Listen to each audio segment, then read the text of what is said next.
Hello, and welcome to the latest episode of the Low Budget Review Show. I am your host, Eric Smith, and today I am talking about Earth versus the Lava Spiders by Candace Nola. This is part of Judith Sonnet's 10-day challenge, where she and two other authors took 10 days from the first typing of the word to publication to come out with a little tiny book. And in this case, these are pastiches of 50s sci-fi and horror movies. So in Earth versus the Lava Spiders, we start out with a couple at Lover's Lane. There's some lights in the sky, then a volcano erupts, and a bunch of giant lava spiders come down and start tearing things up. And that's basically it. That's it in a nutshell. And yeah, that is basically it. Candace Nola is a wonderful person. She's a great writer. I loved her book Bishop. She publishes great stuff. And, but I guess I'll tell you this. I gave it 3 out of 5 on Goodreads, which means I liked it. And I did. I like animals killing people books. And lava spiders, so they're oversized, they're giant spiders, they're sort of leaking lava, spitting lava, there's lava coming out, there's lava, they're lava spiders. And they're massacring some people. But there's very little plot to the book. I felt that this was more akin to a original sci-fi movie. The Sci-Fi Channel is what I mean, for those who might not know. More akin to that type of thing than a 1950s. It does take place in the 50s, but it's not written as if it's a 50s movie, which is fine. But there's not a lot of character development. Once the spiders hit, it's just spiders killing people in this location. And then we're introduced to maybe a person or two in a different location, and then the spiders show up.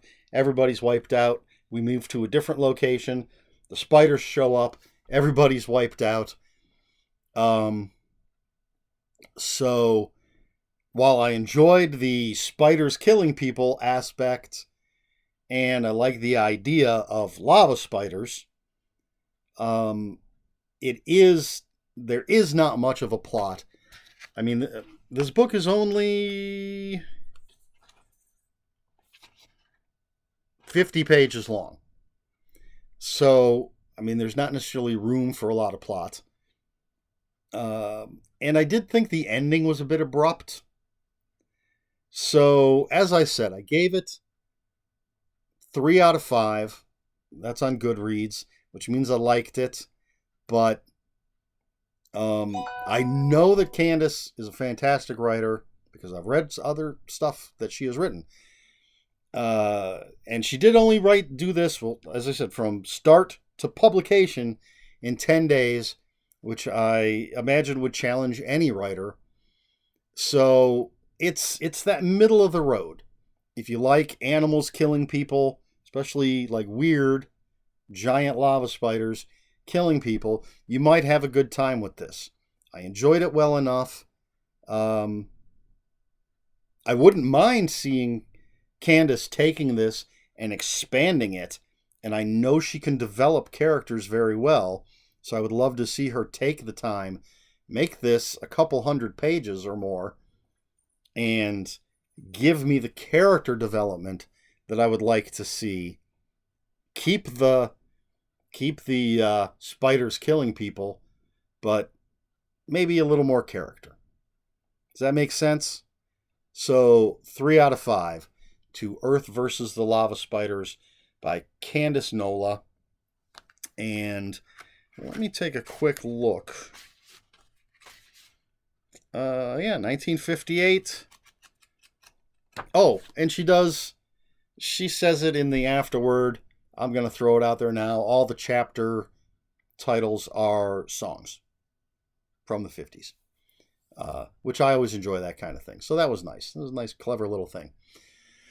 All right. Question for this video. This is another one that I may have asked before. Maybe I'll skip that. I was going to ask about your feelings on killer animal movies, but let's bring that around to your feelings on sci-fi movies, SYFY, Sci-Fi Channel original movies. If you watch them, what do you think? I'm talking about the Sharknadoes, the Sharktopus, the Mega Piranhas. Do you watch those movies? What do you think? I do occasionally watch them. Not as much as I used to. I haven't been on like regular TV in a long time. But wasn't a huge fan of the Sharknado movies. But I liked Snakehead Terror and Frankenfish, which I don't know if that was original sci-fi. I don't know exactly how they qualify an original sci-fi, whether they call it that because it premieres on sci-fi or if it's actually made for sci-fi. I'm saying sci-fi an awful lot.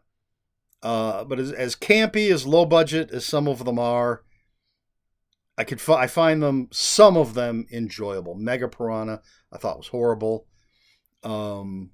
Sharktopus is so crazy that I enjoy it. I mean, it's bad, but I enjoy it. Mega Shark versus Giant Octopus. Not a great one, but it's fun to watch because of all the errors. Two-headed Shark Attack. They've gone up to six-headed Shark Attack, maybe even more. Two-headed Shark Attack, another one I can watch because it's so full of ridiculous mistakes. Like a shark. I don't remember I think I've talked about this before. But this shark is so big that it swallows two water skiers whole. And yet, it's able to attack people who are standing in waist deep water. I mean, that's just craziness. And even within that scene, depending on which angle the camera's at, sometimes the water's only up to their knees, sometimes it's up to their waist. So I can enjoy them for their campiness. Some are so bad that they're not worth the time. There is a movie called Lavalantula, which starring Steve Guttenberg, which I thought of when I saw this title. They're different, very different stories. Well, what do you think? Have you ever bothered to watch any of these types of movies? If you have, what do you think? Let me know in the comments below. If you have any comments, questions, or corrections, please put those in the comments below. Comments are open for spoilers. Just post a spoiler warning. We try to be polite here at the Low Budget Review Show. Please like, share, and subscribe. All the usual YouTube stuff. If you care to follow me on other social media, my Twitter is @Ronan5757. My Instagram, where I post pictures of books, comic books, board games, and fuzzy animals, is EricSmith5757. That's Eric with a K, ERIKSMITH 5757. That's all I've got for you. This has been the Low Budget Review Show. I have been Eric Smith, and until next time, read more books.